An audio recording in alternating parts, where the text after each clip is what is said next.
Un saludo a todos nuestros auditores. Estamos comenzando un capítulo más de nuestro programa Un Instante con las Sagradas Escrituras, que se transmite a través de la radio Pinamar en el 107.9 de la frecuencia modulada, en compañía de mi hermano Andrés. ¿Cómo estás, Andrés? Muy bien, pastor. Muchas gracias por estar acá una vez más. Así es. Estudiando, avanzando en este evangelio de Mateo. Y bueno, ahora comenzamos el capítulo 24, Carlos, que realmente estos dos capítulos, 24 y 25, son capítulos realmente interesantes, que muchas veces son mal interpretados, por así decirlo, sacados de contexto. Pero la idea es justamente que nosotros podamos hacer un buen trabajo en esto, Carlitos, y sacarle todo el provecho de la información que nos está dando Jesús a nosotros. Sí, bueno, vamos a ver hoy día del versículo 1 al probablemente hasta el 3 solamente. Y tal como dices tú, son dos capítulos que ocupan también un espacio muy relevante dentro de lo que es la escatología, el estudio de los últimos eventos. Pero ciertamente tenemos que nosotros hacer un análisis bastante exhaustivo, justamente para no caer en los errores que habitualmente se esgrimen en función de estos dos capítulos. Acá Jesús está dando, como decías tú, mucha información incluso que es futura para los propios discípulos, y de hecho los discípulos inicialmente no lo entienden o prácticamente no logran procesar toda la información que Jesús les está entregando. El capítulo 24 del Evangelio de Mateo, el versículo 1 dice: cuando Jesús salió del templo y se iba, se acercaron sus discípulos para mostrarle los edificios del templo. Respondiendo, él les dijo: ¿veis todo esto? De cierto os digo que no quedará piedra sobre piedra que no sea derribada. Y estando él sentado en el monte de los olivos, los discípulos se le acercaron aparte diciendo: dinos, ¿cuándo serán estas cosas? ¿Y qué señal habrá de tu venida y del fin del siglo?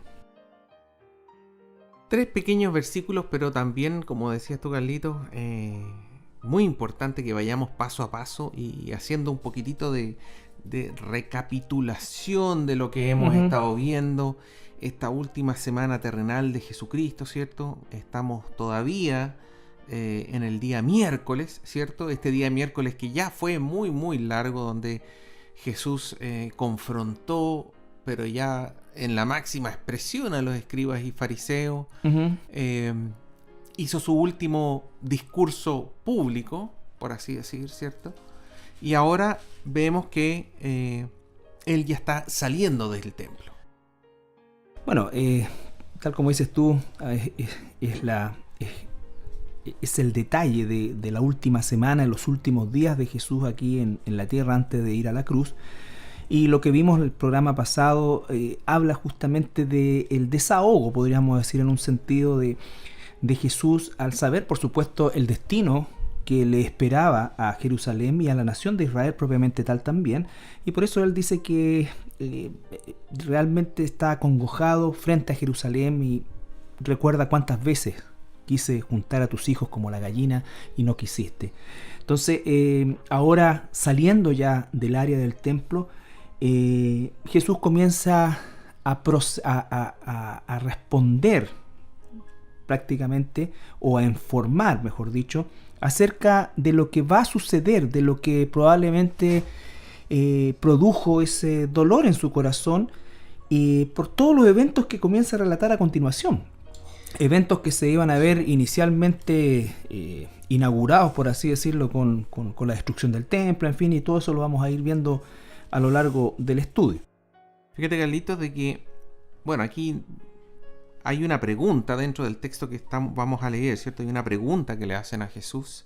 Sí. Y este es el texto, es la respuesta más larga que Jesús hace a alguna pregunta en todo el Nuevo Testamento. 2 capítulos para responder una pregunta. Imagínense lo que es eso. Ahora, muchas veces estos 2 capítulos, 24 y 25, no son considerados en estudios o en sermones, porque por alguno u otro motivo, digamos, resulta a veces, como estábamos hablando, un poco complejo quizá tocarlo. La gente queda más confundida al principio, o sea, al final que al principio, O bien si se les cita, muchas veces se les cita fuera de contexto. Sí. Y en ese sentido es muy importante que, así como Jesús, justamente en este mismo día miércoles, habló tanto de los falsos líderes espirituales, todo, por así decir, toda la época después de Cristo ha estado llena de falsos profetas, pseudo profetas, digamos, que empiezan a decir y a malinterpretar justamente parte de este capítulo 24, capítulo 25, para decir, no, mira, el fin del siglo va a llegar tal fecha de tal mes de tal año. ¿Ah? Bueno, tenemos nosotros, a partir de a poco andar de la iglesia, ya habían algunos, como dice el apóstol Pablo, Himeneo y Fileto, que ya habían probablemente dado alguna fecha, porque dice Pablo, ¿no es cierto?, que ya decían que ya la resurrección había ocurrido. La resurrección ya había ocurrido. Y tenemos nosotros a lo largo de la historia, tristemente, un vasto registro de falsos profetas a todo nivel, pero por sobre todo aquellos que de alguna u otra manera han dado fechas, han establecido momentos específicos, dando respuesta a esta pregunta, que Jesús no responde en el sentido de dar una fecha exacta. Yo me acuerdo, Carlito, hace poco, un pastor, entre comillas pastor, de una iglesia en Estados Unidos, que daba una fecha. Y que eso salió en todo el mundo. Y que la gente vendía sus casas, vendía todas sus propiedades. Y me acuerdo que ponían unos carteles, unas gigantografías en los caminos. El fin del mundo es en tal fecha, tal hora, tal día, etcétera, digamos. Y no pasó nada. Y ese es uno más. Lógico, tenemos toda una filosofía, porque no se puede llamar fe o una religión propiamente tal. Y esto que dices tú fue característico de los anuncios de Jorge Miller en el siglo XIX, que dio origen a los adventistas del séptimo día, que dio varias fechas, ¿no es cierto?, entre a los testigos de Jehová. Posteriormente, 1840 y tanto fue Miller, pero posteriormente Russell en el 1890 por ahí hace lo mismo y cambia varias veces, y de hecho sus sucesores posteriormente la cambian al 1917, después al 1925, hasta el 1992. Los van corriendo, digamos, sí, en la medida que necesitan juntar fondos, parece. Exactamente. Entonces ponen la fecha, entonces la gente dice, si se va a acabar el mundo, vendamos todo y démoselo al, entre comillas, pastor o líder espiritual. Claro, y entonces esto de alguna manera es una realidad que está en el inconsciente colectivo de creyentes y no creyentes, ¿no es cierto?, de que esto va a tener un fin. O sea, yo creo que la gente sin tener fe en Dios sabe que la situación o que el sistema humano como lo conocemos, cualquiera sea su forma, va a tener en algún momento determinado un colapso. Pero nosotros sabemos que va a venir una situación y Jesús largamente lo explica acá. Y lo primero que tenemos que hacer nosotros es entender que a quienes se los está diciendo es específicamente a la nación de Israel. Por lo tanto, Israel es el hilo conductor de estos eventos. No podemos dejar a Israel fuera, porque todo tiene que ver con eventos que van a estar relacionados con la nación de Israel. Y fíjate, Carlito, que la nación de Israel hasta ese momento había sido una nación pero tremendamente oprimida. Entonces estas palabras que a veces salen de los apóstoles, que le dicen ¿hasta cuándo? O sea, ¿cuándo vendrá? En el fondo es un ¿hasta cuándo? Porque ¿hasta cuándo vamos a estar bajo la opresión? En primer lugar, recordemos lo que aparece en la Biblia, el exilio asirio, la opresión asiria, exactamente, de parte de la nación de Israel, que era las tribus del norte, las 10 tribus del norte. Las 10 tribus del norte, ¿cierto?, que fueron llevadas cautivas por los asirios. Bueno, de ahí se genera y se acuña el término las tribus perdidas, porque definitivamente esas 10 tribus nunca se ha podido establecer el patrón genealógico ni genético de las descendencias tribales. Lo único que tenemos nosotros, por eso es que el gentilicio de los israelitas hoy día es también judío, porque es la única tribu, junto con la de Benjamín en menor medida, que podemos nosotros, o se puede determinar esa dependencia o esa existencia a partir de una tribu en particular. Claro, porque hay que recordar que en la Biblia sale muy claro esta división entre la nación del norte. Israel se dividió en el norte y el sur. Sí. En el norte le decían Israel y en el sur le decían Judá. Judá. Y en el norte quedaron 10 tribus. tribus de las 12 y 2 tribus quedaron en el sur, como bien dices tú, Judá y Benjamín. Sí. Ahora, la del norte fue la primera que fue llevada... Por ahí por el 750, 745, los asirios tomaron estas tribus y los asirios hicieron algo que no hizo Babilonia, que fue no devolverlos a la tierra, sino que dispersarlos, mezclarlos por todas partes. E instalaron población ajena en ese sector que se constituyeron posteriormente los samaritanos. Correcto, Entonces, que fue una mezcla una también, mezcla, claro, entre los que trajeron los asirios y los que estaban ahí. Y los que se quedaron, que eran, por así decir, los más pobres, de los miserables. Exacto. De las naciones de Israel que se quedaron dando vueltas por ahí, ¿no? Pero a los años después, el sur, es decir, la nación de Judá, estas 2 tribus, ellos fueron llevados por los babilonios. Cautivos por los babilonios.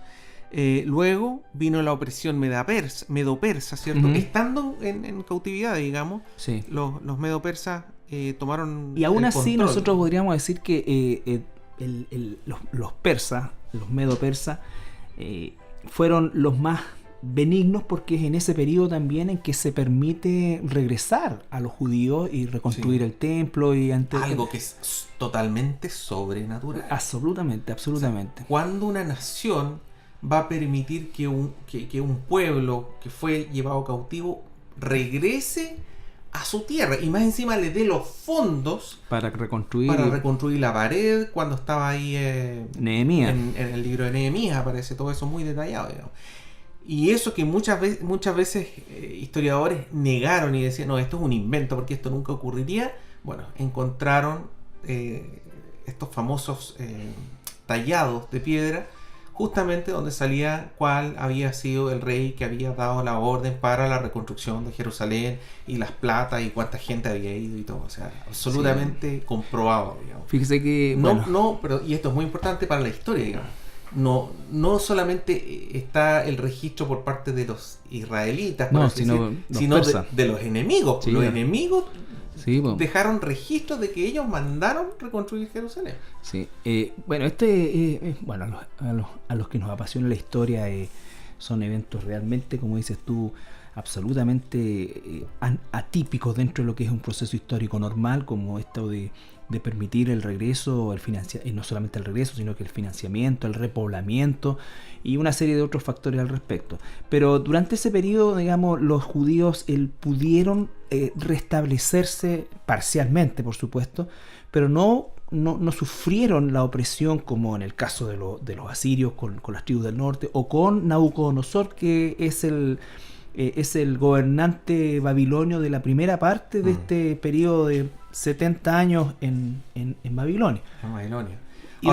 Y después vienen los sanguinarios, digamos, con los griegos. Griegos primero. Y los romanos. Entonces, el pueblo judío, a pesar de que cuando Jesús los confronta y le dice, seréis verdaderamente libres, y ellos al tiro dicen, nosotros somos libres, digamos, en estricto rigor no son libres, porque ellos han vivido una opresión tras otra, digamos. O sea, sí. No ha parado. Israel, en rigor, la única 2 veces en que ha existido como nación independiente fue durante el reinado de David y Salomón, y ahora, a partir del año 48, cuando, por supuesto, con dificultades, con problemas y una serie de otras cosas, pero hoy día, claro, es una nación independiente, un estado independiente, y el estado monárquico del periodo de David y Salomón. Todo el resto de la existencia de Israel ha sido oprimido y ha estado bajo el yugo de los siglos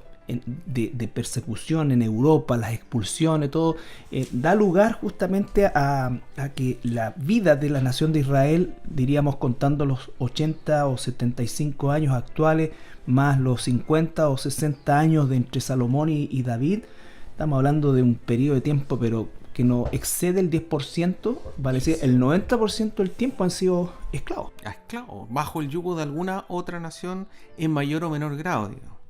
Entonces, esa es una pregunta muy válida que puede hacer cualquier judío en tiempos de Jesús, digamos. O sea, ¿hasta cuándo? ¿Cuándo? Porque ellos sabían y tenían muy claro que iba a venir esta libertad por medio del Mesías. Podríamos leer, por ejemplo, Isaías capítulo 11, versículos 1 y 2. Isaías 1 y 2. Versículos 1 y 2. Y después vamos a ver versículos 13 y 16. Pero primero, Isaías 11, versículos 1 y 2, que habla de la llegada de este Mesías. Dice Isaías 11:1: Saldrá una vara del tronco de Isaí, y un vástago retoñará de sus raíces. Y reposará sobre él el espíritu de Jehová, espíritu de sabiduría y de inteligencia, espíritu de consejo y de poder, espíritu de conocimiento y de temor de Jehová. Y le hará entender diligentemente en el temor de Jehová. No juzgará según la vista de sus ojos, ni arguirá, por lo que oigan sus oídos. Leamos en los versículos 13 al 16. Sí. Y se disipará la envidia de Efraín, y los enemigos de Judá serán destruidos. Efraín no tendrá envidia de Judá, ni Judá afligirá a Efraín, sino que volarán sobre los hombros de los filisteos al occidente, saquearán también a los del oriente. Edom y Moab les servirán, y los hijos de Amón los obedecerán. Y secará Jehová la lengua del mar de Egipto, y levantará su mano con el poder de su espíritu sobre el río, y lo herirá con sus 7 brazos, y hará que pasen por él con sandalias. Mira, en el fondo, primero leímos, va a llegar el Mesías, ese brote de la higuera, el retoño, ¿cierto? El vástago. Que es Jesucristo, y luego habla de cómo Israel va a estar dominando a cada una de las distintas naciones, que es lo que ellos esperan. Y por último, yo iba a leer Jeremías 23, 1 al 8, habla de cómo Jehová va a recoger los remanentes de todas las naciones. ¿Ah? Dice: hay de los pastores que destruyen y dispersan las ovejas de mi rebaño, dice Jehová. Por tanto, así ha dicho Jehová, Dios de Israel, a los pastores que apacientan mi pueblo: vosotros dispersasteis mis ovejas y las espantasteis, y no la habéis cuidado. He aquí que yo castigo la maldad de vuestras obras, dice Jehová. Yo mismo recogeré el remanente de mis ovejas de todas las tierras a donde las eché, y las haré volver a sus moradas, y crecerán y se multiplicarán, y pondré sobre ellas pastores que las apacienten, y no temerán más, ni se amedrantarán, ni serán menoscabadas, dice Jehová. He aquí que vienen días, dice Jehová, en que levantaré a David renuevo justo, y reinará como rey, el cual será dichoso, y hará juicio y justicia en la tierra. En sus días será salvo Judá, e Israel habitará confiado. Y este será su nombre con el que le llamarán Jehová, justicia nuestra. Por tanto, he aquí que vienen días, dice Jehová, en que no dirán más: vive Jehová, que hizo subir a los hijos de Israel de la tierra de Egipto, sino: vive Jehová, que hizo subir y trajo la descendencia de la casa de Israel de tierra del norte y de todas las tierras a donde yo los había echado, y habitarán en su tierra. Es una profecía inmensa, y estamos hablando de que los discípulos, la gente del tiempo de Jesús, tenía conocimiento, como dices tú, de esto. Y esto también tiene que, a nosotros, es muy fácil a veces criticar la postura de los judíos en relación a la concepción mesiánica de Jesús. Por supuesto que ellos pecaron y todo lo que hicieron estuvo equivocado y mal. Pero no debemos olvidar, tal como dices tú, la historia de esta nación, que por generaciones ellos miraban hacia atrás, y todas las generaciones que ellos podían contar venían de la esclavitud. Entonces había un anhelo, un deseo ardiente de realmente de libertad, de poder vivir como nación libre para practicar su religión, para manejar sus recursos, en fin, no es algo así como... es inimaginable para nosotros, que apenas tenemos 206 años de, entre comillas, libertad o independencia como nación, frente a algo que por lo menos estamos hablando de 20 siglos en los cuales vivían y han vivido todavía en una condición realmente de esclavitud. Fíjate que, y eso hablamos de la nación de Israel.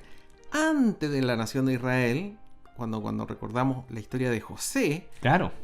Bueno, se fue a Egipto, todo comenzó súper bien, pero terminaron siendo esclavos por 400 años, 4 siglos. 4 siglos, o sea, claro, probablemente no fueron 4 siglos esclavos, pero fueron varios siglos. Claro, entonces tú miras para atrás, tu abuelo, tu papá, tu abuelo, tu bisabuelo, tu tatarabuelo, todo esclavo.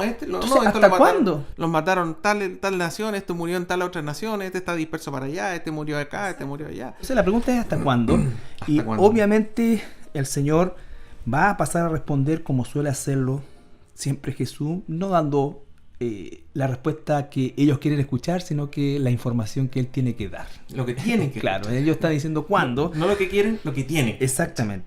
Fíjate, Carlito, que hay un libro de un autor que se llama Emil Schurer, que escribió un libro que se llama Historia del pueblo judío en tiempos de Jesús.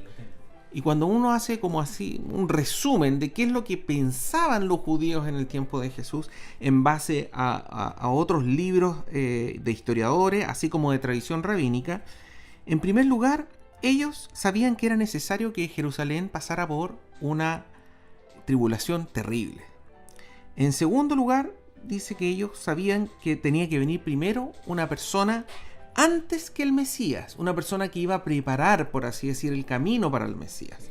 Por eso muchos pensaban que Juan el Bautista era esta persona. Sí. Dios mismo dijo que iba a ser en el espíritu de Elías. En el espíritu de Elías.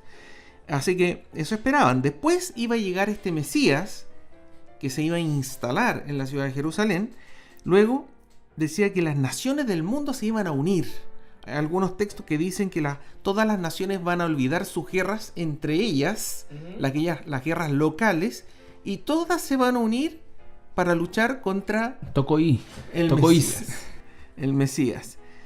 Finalmente dice que también Dios y el Mesías derrotarán a todas las naciones. Jerusalén es reconstruida, hecha de nuevo. El Mesías se va a instalar en esta Jerusalén reconstruida, renovada, para gobernar a todas las naciones, ¿cierto? Y finalmente va a haber este periodo de paz y gloria para siempre. Sí, ese mismo autor tiene algunos comentarios adicionales en relación justamente a que los judíos tenían una claridad al respecto. Obviamente tenían un problema con la interpretación cabal del tema y se saltaban lo espiritual y la libertad del pecado, ¿no es cierto? Sí. Pero, por ejemplo, en un comentario acerca de los celotes, ellos nunca pensaban que Jerusalén no iba a sufrir destrucción, pero lo que ellos, y por eso es que ellos estaban armados y estaban en definitiva buscando la forma armada de poder, mediante una guerrilla, derrotar a los romanos, y por eso vieron en Jesús este caudillo capaz de convencer al resto de la nación adormecida de llevar adelante este levantamiento armado que finalmente después con Bar Kokhba se hace, digamos, en décadas posteriores. Pero existía esta idea de que Jerusalén iba a ser destruida y que ellos la iban a reconstruir. Tenía que ser destruida. Es lógico, porque si había un ejército invasor, no iba a salir el ejército y decir, ya en realidad ahora nosotros vamos a cumplir la profecía y nos vamos. No, claro. Ellos tenían que tomar Jerusalén, y al tomar Jerusalén la iban a destruir inevitablemente producto del mismo conflicto, pero la iban a reconstruir. Esto es parecido, Carlitos, como cuando uno viaja al norte, que son estos caminos muy planos, y que el camino uno lo ve derecho y que sube y baja y se esconde tras unos cerritos. Y uno logra ver los cerritos, pero no sabe la distancia que hay entre cerrito y cerrito, por así decir. Es algo semejante. Los judíos veían estos eventos, estos cerritos, no veían el camino, pero no podían ver qué distancia habían entre ellos.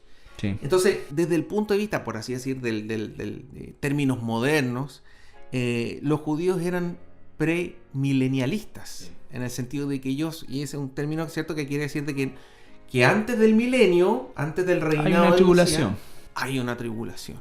Sí. Exactamente. Y ellos creían en eso. Entonces, esto del premilenialismo que a veces es criticado, Oye, eso estaba desde los tiempos de Jesús, digamos. O sea, y cuando eso demuestra que cuando uno estudia la Escritura, en este caso el Antiguo Testamento... Es que la palabra obviamente no está en la Escritura.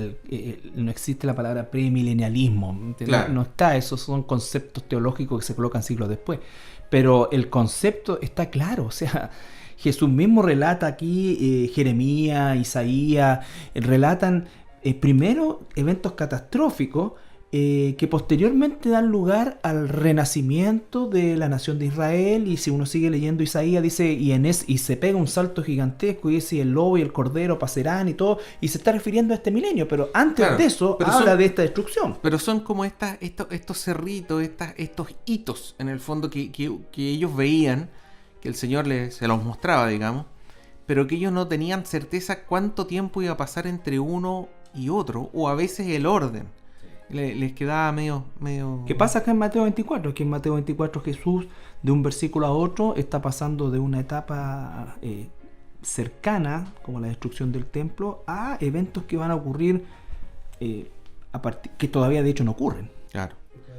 Todavía no ocurren. Como por ejemplo este tema de que Jerusalén tenía que ser destruida, que todas las naciones iban a atacarla. Por ejemplo, en Zacarías, capítulo 14, Zacarías 14, versículos 1 al 4, dice: He aquí el día de Jehová viene, y en medio de ti serán repartidos tus despojos. Porque yo, dice Jehová, reuniré a todas las naciones para combatir contra Jerusalén, y la ciudad será tomada, y serán saqueadas las casas, y violadas las mujeres, y la mitad de la ciudad irá en cautiverio, mas el resto del pueblo no será cortado de la ciudad.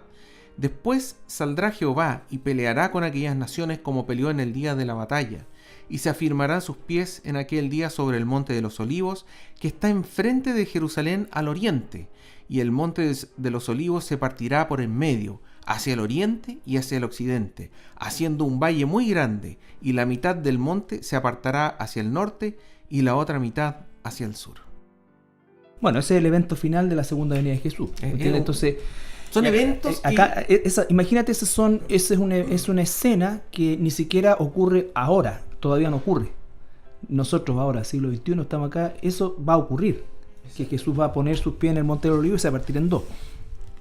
Ahora, volviendo al texto propiamente tal, nosotros podemos ver en el versículo 1, dice: Jesús sale del templo y los discípulos se acercan para mostrarle los edificios del templo. Era una situación muy característica del orgullo judío en relación a la magnificencia del templo. Entonces, de alguna forma le muestran a Jesús los edificios del templo, y eso como una manera de impresionarlo, porque obviamente tenemos nosotros en rigor 3 templos en este periodo.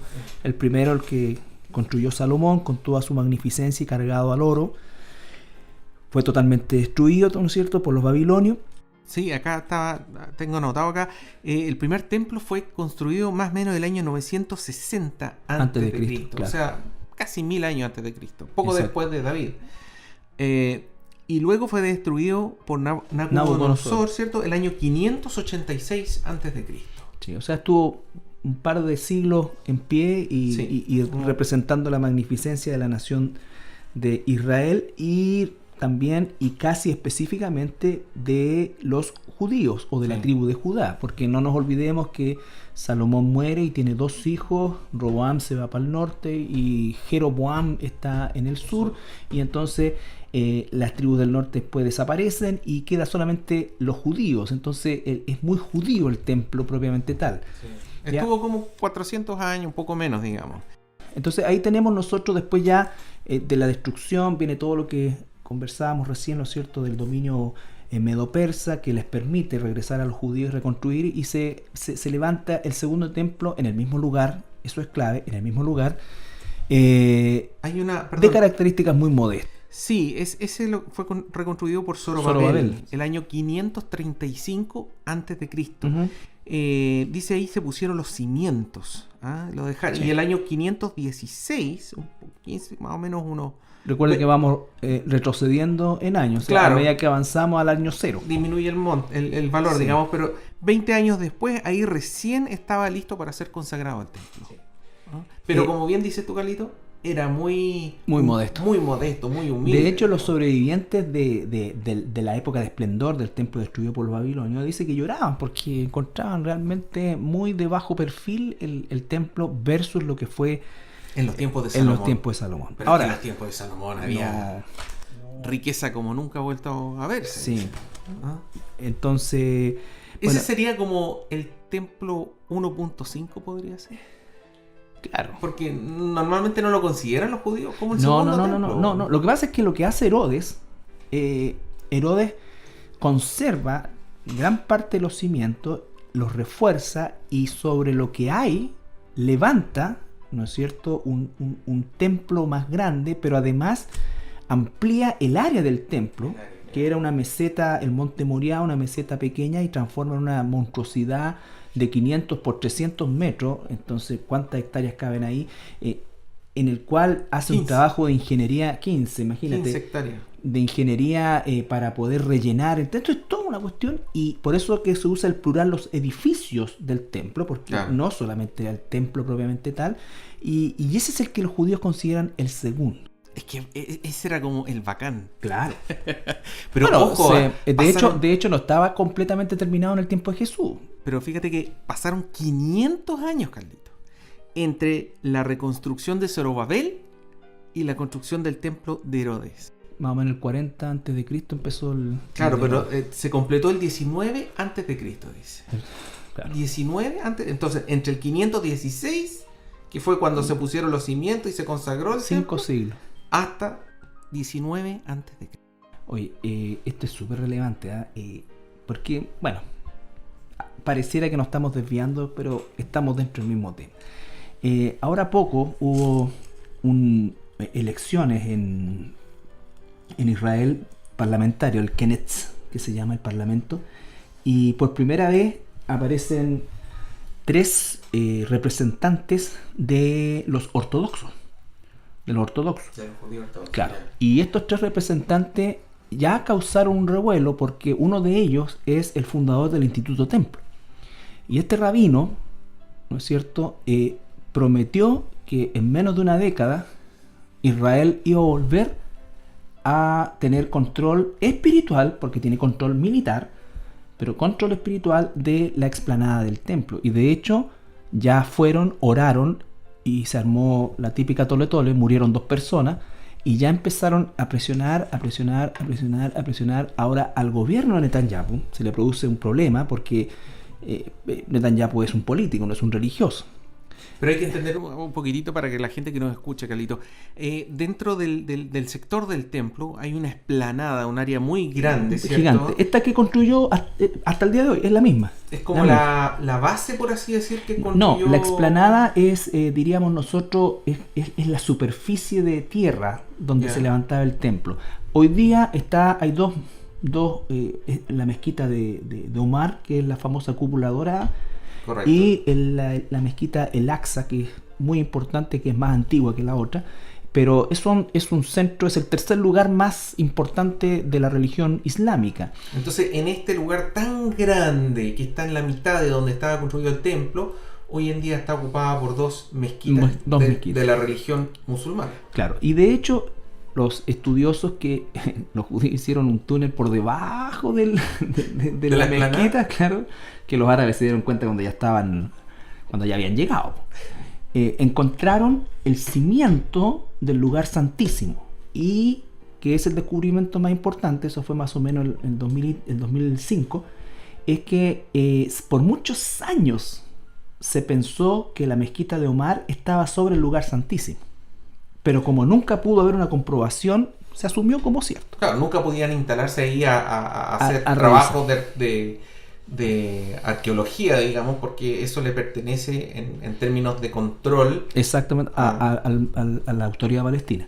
Ahora bien, llegaron hasta allá y descubrieron que el cimiento de la mezquita se encuentra 120 metros más allá de la mezquita.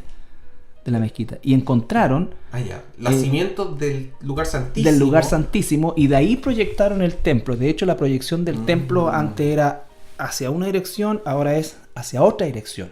La ¿ya? proyección del futuro templo. Del futuro templo. Ah, ya. Del futuro templo. Ese le llaman el tercer. Ese es el tercer templo. Ese es el tercer templo. Y eso también tuvo un tremendo revuelo porque además de eso, ya esto ya un tema de hipótesis, encontraron una serie de túneles, ¿ya? Donde supuestamente Jeremías habría escondido el arca del pacto. Porque cuando los babilonios destruyen el templo de Salomón, no encuentran el arca. Claro. No encuentran el arca. Entonces, supuestamente Jeremías en alguno de esos túneles habría escondido el arca. Bueno, hay tantas teorías. Claro. Pero lo concreto es que en rigor piensan ellos que si se hace una buena gestión diplomática, puede perfectamente, dado que existen 120 metros entre la mezquita y ese lugar, pueden coexistir como una especie de, como lo que quiso hacer a escala, por supuesto, el alcalde de Coquimbo, de reunir a las tres religiones más importantes y esta cuestión. Se quedó con la cruz, hizo la cuestión de la mezquita y le faltó la sinagoga. Bueno, pero acá se supone que quisieran hacer algo así. Y así es como se lo plantearon a las Naciones Unidas, estos mismos rabinos. ¿Y se lo plantearon? Se lo plantearon. Bueno. Bien, vamos a ir a una pausa musical y regresamos. Bien, regresamos después de nuestra pausa musical y nos concentramos, después de hablar largamente de este tema del templo. Que es muy importante el tema del templo, pues, Carlito, porque cuando aquí fíjate que los versículos en paralelo que tenemos nosotros, los versículos en paralelo que tenemos nosotros es Lucas. Lucas y Marcos. En el caso de Marcos 13, versículos 1 y 2, dice: saliendo Jesús del templo, le dijo uno de sus discípulos: Maestro, mira qué piedras y qué edificios. ¿Ah? Y ahí Jesús, respondiendo, le dijo: ¿ves estos grandes edificios? No quedará piedra sobre piedra que no sea derribada. Y Lucas 21, 5 al 6, que dice: y a unos que hablaban de que el templo estaba adornado de hermosas piedras y ofrendas votivas, Jesús les dijo: en cuanto a estas cosas que veis, días vendrán en que no quedará piedra sobre piedra que no sea destruida. Yo me imagino, Carlito, que aquí dice que Jesús estaba yendo en dirección hacia el sermón, hacia el monte de los olivos. Hacia el monte de los olivos, ¿cierto? Saliendo del templo. Pero yo me imagino que en esa salida debe apreciarse muy bien el templo o lo que había en ese momento en el templo. Sí, ellos salieron por lo que se llama la Puerta Dorada. La Puerta Dorada era la puerta que uno, cruzando del Monte de los Olivos, ¿no es cierto?, atravesaba el torrente o el Valle del Cedrón, que es un espacio relativamente pequeño, subía un poco y se encontraba con la Puerta Dorada. Y se llamaba la Puerta Dorada porque esa puerta se abría cada amanecer y entraba la luz del sol y daba directamente en la puerta de los dos capiteles del templo. El templo estaba mirando al Monte de los Olivos. Hasta el Monte de los Olivos. Entonces, claro, si tú caminas de ahí, hoy día se ve perfectamente, por ejemplo, la mezquita, que de hecho está, digamos, si uno lo mira del Monte de los Olivos, está a la izquierda nuestra, pero la idea era, y por eso también se puede trazar con mucha certeza la ruta de Jesús al Getsemaní. O sea, era una cosa, un camino hecho. Recto. Claro, no tenía para qué darse la vuelta por allá, sino que cruzaba, salía de la Puerta Dorada y subía inmediatamente al Monte de los Olivos. Claro. Ahora uno se explica, en base a todo lo que hemos hablado, Carlito, de que los discípulos creían, y particularmente los apóstoles, creían de que el tiempo había llegado ya, que ya era el momento, porque ellos sabían que supuestamente tenía que ocurrir una tribulación y ellos dicen, bueno, hemos estado en tribulación. Exactamente. Entonces decían, bueno, ¿qué es lo que faltaría? Falta el espíritu de Elías. Pero vino Juan el Bautista. Exacto. ¿Qué es lo que falta ahora? No, faltaría el Mesías. Pero vemos a Jesús, que ha hecho todo tipo de milagros, prodigios, cosas que nadie había hecho, una sabiduría pero absolutamente sobrenatural, y más encima a su grupo íntimo le dice que él es el Mesías.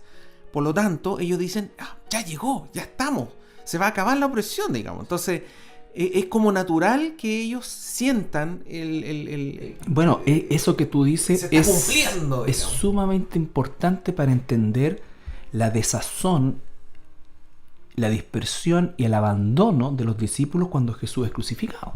porque efectivamente lo que tú dices es así, o sea, el pensamiento de los discípulos no distaba del pensamiento de los celotes o del pensamiento de hecho había un celote en medio de los apóstoles, y efectivamente ellos juntaron de acuerdo a la información que tenían sin ver, como decías tú, ¿no es cierto?, estos valles entre medio, veían esto y sumaban las cosas y todo le cuadraba, entonces dijeron, es el momento. Fíjate que lo que acabamos de leer la semana pasada, Mateo 23, versículo 38, Jesús les dice, tu templo es dejado desolado, también les cuadra.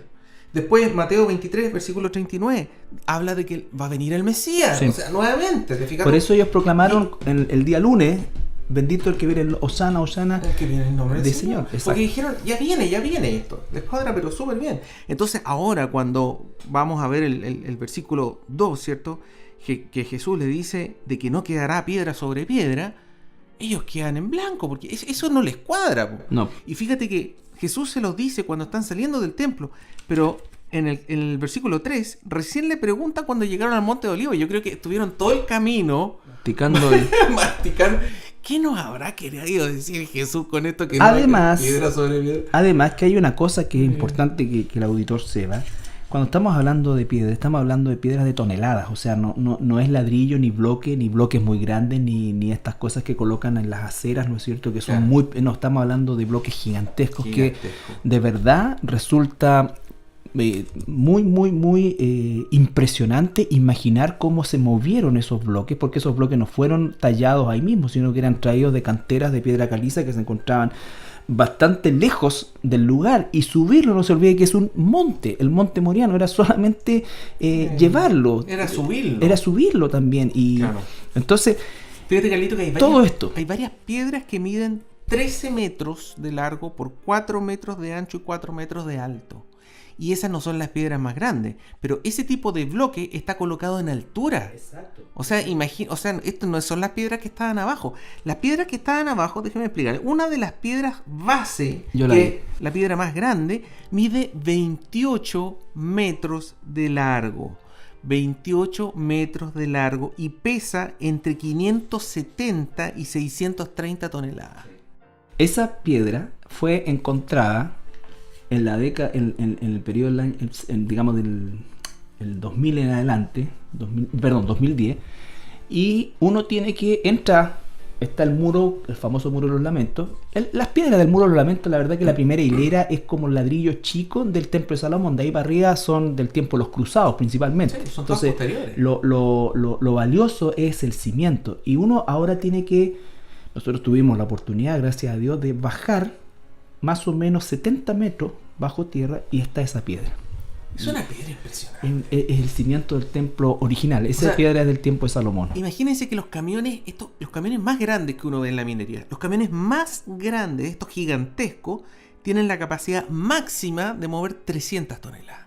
Esta es una piedra de 600 toneladas. En aquella hace 2000 años atrás.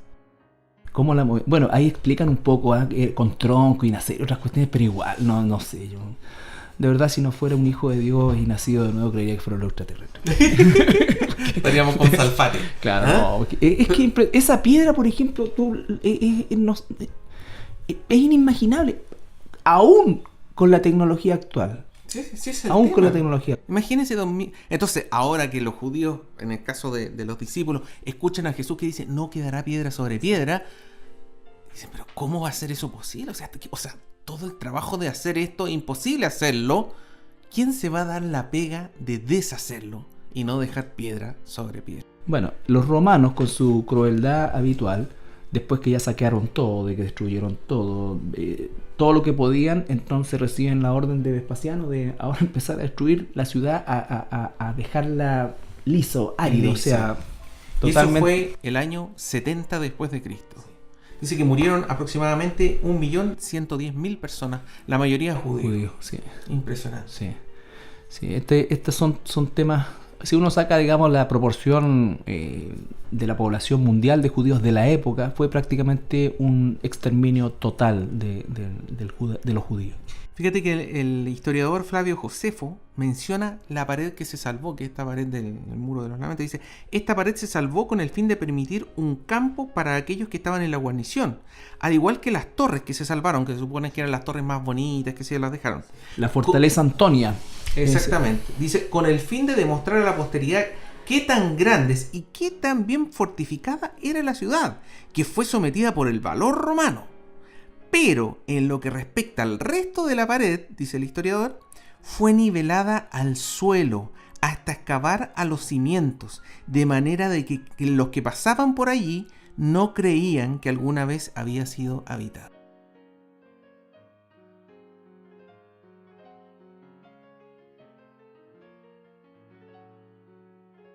Puede llegar al punto de remover los cimientos. Sí.